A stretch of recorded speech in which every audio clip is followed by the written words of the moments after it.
Once we've done all our preliminary work and gotten our drafts together, what we need to do is to go online and enter our information into the Church Center's database. To do that, we need a computer with internet access, we need a web browser, and we need the login information that was sent to you from the Church Center.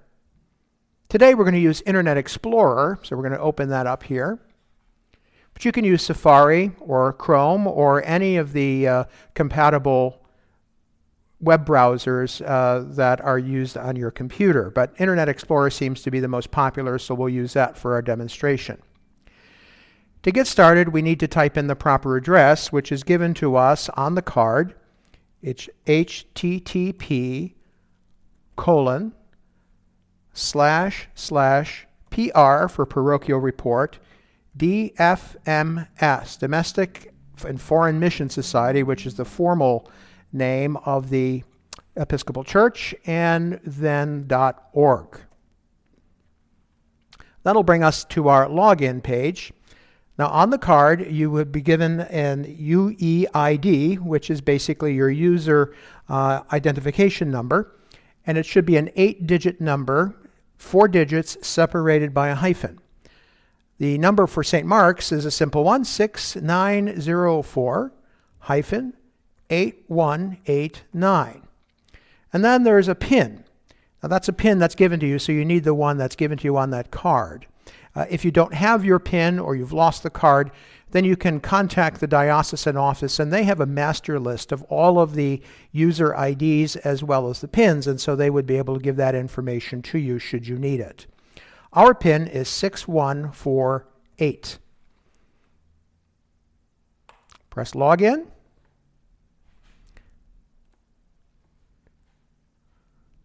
Oh my.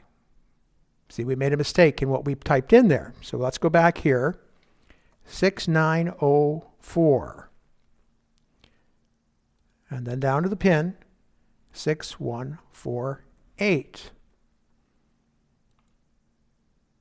There we go. So here it is, St. Mark's, Lewistown. Now this is your dashboard, which basically gives you all of the different pages and access to the different pages that you need to fill out your parochial report. The first thing to do is click on the Update Address and Contact Information, and that will bring up basically all of the contact information and address information for your parish. This is pre-populated with previous information that had been submitted. So all you need to do at this point is to make sure that it's all still correct. Now, if for some reason the office location or the mailing address has changed since the last parochial report has been filed, then you need to go in and fill that in. So for example, if we changed our office address from 21 South Main Street to some other location in Lewistown or nearby, we would have to change the street address here as well as the city, state, and zip.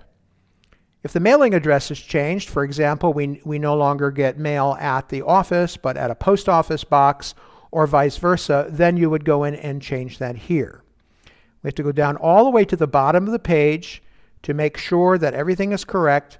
If we've changed anything, you must press Save Changes. If not, then everything that you've put in there will be lost. So that's very important. For each page, you need to do that. Save Changes. And then we'll go to Close, and that will close out that page. The next page to fill out is the certification information. Now this information is basically the people and dates concerned with filling out various elements of the parochial report. Most parochial reports are not put together by one person. So for example, the demographic information would be done by someone, maybe the clerk of the vestry or an administrator in the parish, or even by the rector. So that would be filled in. The financial information might be composed by the chair of the finance committee, if you have one on vestry, or the treasurer for the parish. Whoever does the financial information, that name should go in here.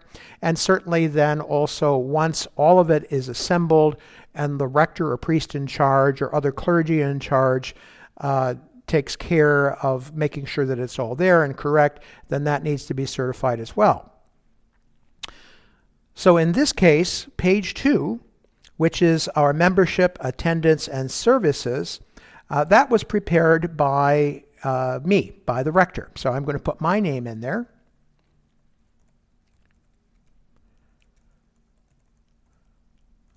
My daytime phone number, which is the parish office number. And then we look for page 3, which is the financial page, and the person who is responsible for that in our parish is our treasurer, Elta Lawver. So we're going to put her name in here. And she can be reached also most days at the parish, since she also does a great deal of administrative work for us.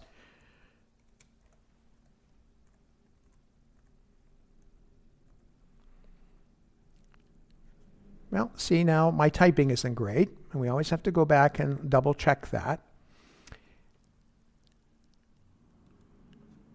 The clerk of the vestry,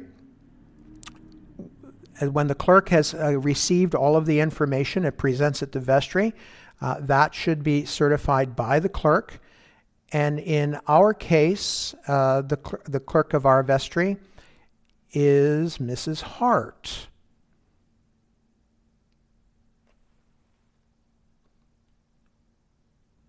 So we'll type her name in here, Joyce Hart.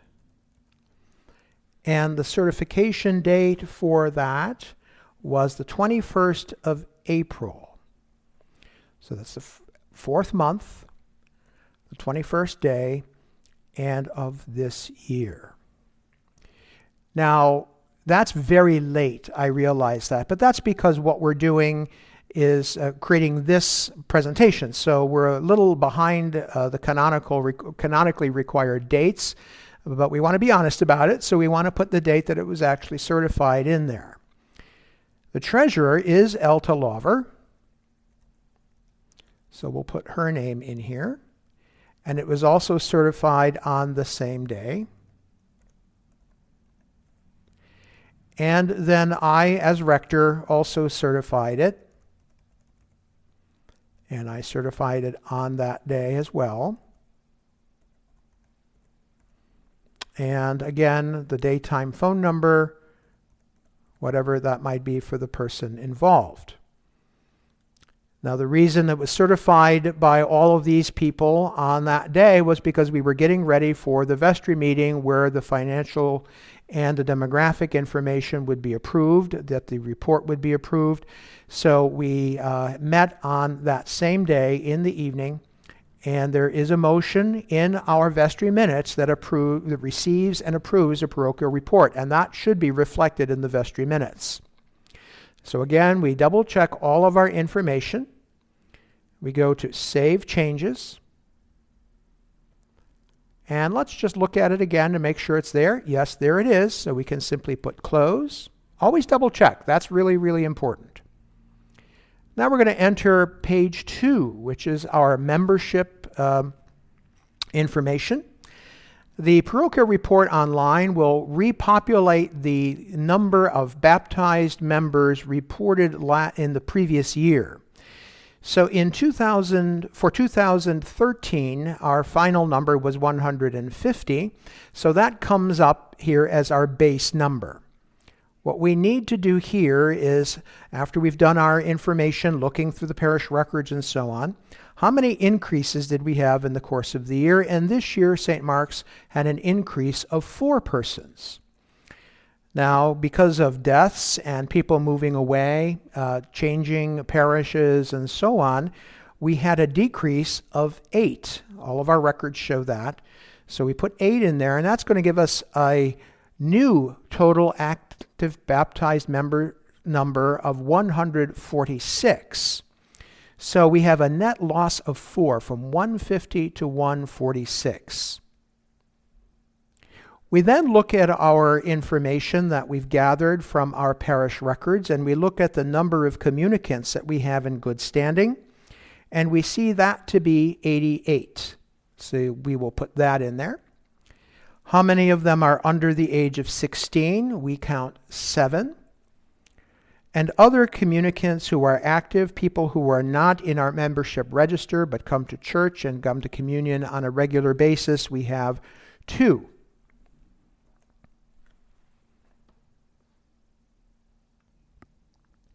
Next, we need to put in our average Sunday attendance, which we got out of our sacristy record book.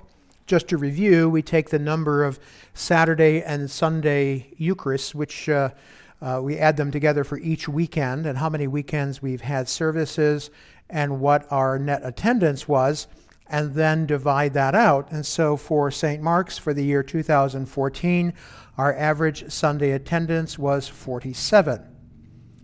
We go to the same source and we find the attendance records for Easter Sunday, and we enter that in here as well. Our Easter Sunday attendance at St. Mark's was 116. Now, how many Sunday and Saturday evening Eucharists did we have? We had, in all told, 57. How many weekday Eucharists did we do? We do usually Eucharist once a week in midweek. So we actually had 52. We didn't register any private Eucharists, so we'll put 0 in there. How many daily offices were held on Sunday? Frequently, we will do morning prayer when there's no priest available. Say the rector is on vacation or is not able to be there because of illness. And we have lay leaders who take care of Sunday worship in that sense. And we had for 2014, we had 8 offices celebrated on Sunday. Similarly, when weekday offices, or Eucharist rather, isn't available on Wednesday, and during Lent, when we celebrate special offices during the course of our Lenten program, we celebrated 23 times the daily offices on weekdays. In this particular year, we had 0 weddings at St. Mark's, and we had 6 burials celebrated. In terms of baptisms, our baptisms 16 years and older, we didn't have any, as we would call them, adult baptisms. And in terms of baptisms under 16 years, or infants or young children, we had 3. Now, in this same year, we had no confirmations, so we need to put 0 in there. Whether it was 16 years or older or under 16, and no one was received by a bishop. Actually, we didn't even have an episcopal visitation during this particular year, and we did not send anyone to any other celebration for that. Total church school students enrolled, we have only 4 youngsters in our church school. We are an aging parish. Our average age is quite high, so very few youngsters that are actually eligible for church school. And we have 4 that are enrolled on a formal basis and participate on a regular basis. However, our church school has a large number of adults that come every Sunday morning. Unfortunately, there's no place to put that number, but we do want to say that we do have an adult education program. So now we go back and we review all of those numbers. Make sure that they're all correct according to your draft that you put out. Go down, click Save Changes. And once it's saved, we want to go back and double check to make sure that all of the numbers took. And then we'll close it again. And then we'll go on to the Stewardship and Financial Information page, which is page 3 of the parochial report. Here on page 3 of the parochial report, we need to put in our financial information, which of course we've done our preliminary work and got all of our figures put on our draft copy. So we look here and we see that we need to put in the number 32. That's the number of pledge cards that were committed in the course of the year for our stewardship campaign. On line 2, what we want to put in there is the amount of money that was pledged on those pledge cards. It's not the amount that was paid against the pledges, but the actual pledges themselves. What goes on line 3 is, of course, all of the money that was collected, both in terms of payment against pledges, other regular support that comes in, and the loose offering that is given during services. And in this case, it was $69,857. We've had to take money out of our investments and savings to be used for operations, since our stewardship and regular collection isn't nearly enough to meet our operating expenses. And in the course of 2014, that amounted to $92,736. We had other operating income, including unrestricted gifts and so on, of $575. And we had no unrestricted bequests that were used for operations. Although we may have received unrestricted bequests, we did not use it for the operating budget. We actually took that money and put it into our savings account and our investment fund. We also received an operating grant from the diocese, which was in the amount of $7,000. So we'll put that in there. And we received money in various campaigns for capital projects, namely major repairs, painting, repairs to our windows, and so on, of $9,025 in the course of the year. As I mentioned, we did receive some monies that we would add to our investments, and that's where we put that figure, $13,000. And with our Jubilee Center, which is our focus for our outreach in St. Mark's Church, we received contributions in the Jubilee Center of $48,772. We also took in $525 in various collections for funds that were to be transmitted to other organizations. For example, the funds from the collection of the services on Good Friday are sent to the church's Holy Land mission. So that number is included there, and altogether it totaled $525. We go down to line 12, and what we put in there is what our fair share apportionment is. And in 2014, St. Mark's paid $16,096 toward the diocesan budget. Because of our structure in our Jubilee Center, we didn't use any money from our operating budget for outreach, although you'll see a significant amount of money was spent on outreach. But if in your particular parish you do not have a separate outreach organization or budget, then that figure would go in here. So all other operating expenses, salaries, maintenance, anything else, fuel bills, all that sort of thing goes in other operating expenses. And in that case, it's $168,394. That gives us a subtotal of operating expenses on line E of $184,490. Now, we did do some capital work in the course of the year, and that amounted to $16,096. We had $31,445 that we spent in our outreach and mission. That's namely the budget expenses in the Jubilee Center. We did not send any money to the Episcopal seminaries. Most of the money that we are collecting currently for educational purposes, theological education, is being channeled into the Stevenson School for Ministry at this point. But if you have a seminary collection, that figure would have gone on line 17. And altogether, we sent out $525 to other organizations. That brings us to our final couple of lines here on this page, which look at the cash that we have accessible to us in checking and easy savings accounts. As passbook here. There are no more passbook accounts, but it basically means an immediately on-demand checking or savings account. And at the end of the year, on December 31st, 2014, we had $52,685 in such accounts. Similarly, in our investment accounts, the market value at the end of the year was $1,102,594. Go down here, we click Save Changes. And we'll just open that page up to make sure everything did go in. And of course it did, so we'll click Close. And we'll go on to the final page of the report, which is to update any clergy information for people serving in the parish. Now, the only thing we need to do here is to add someone who is new.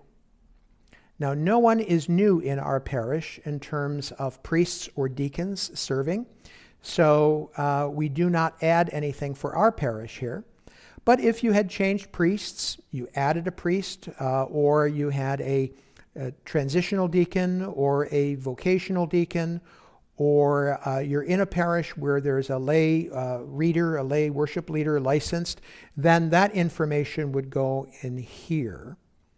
Be sure, however, to make sure that whatever information you enter here, you click Save Changes. And if there are other congregations served by the clergy of your parish, you would enter that information here, and any unique or unusual clergy situations would be entered here. So let's just do that. Aha, see, there's an error message comes up because we did not do anything new here. So all we need to do is then click Close. Now, if we just want to make sure that we've done everything correctly, we go to Print Report, and it will then create a PDF version of our parochial report. We can click View.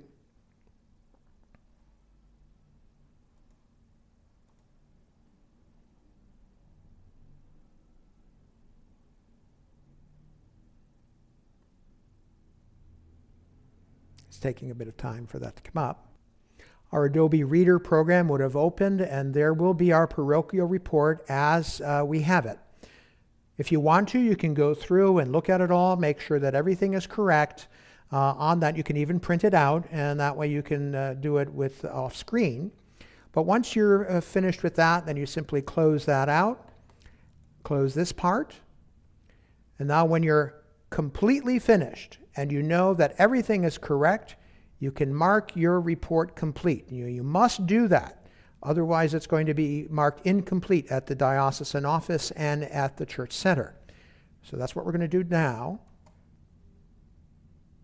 And here we have all of the information. Do that again. Close out. We go back to the original dashboard. And now what you can do is you can go back here, bring up the parochial report again, make sure that you open it in Adobe Reader or another PDF reader, print it out for your files, and you're complete. When you're finished, simply press Log Out.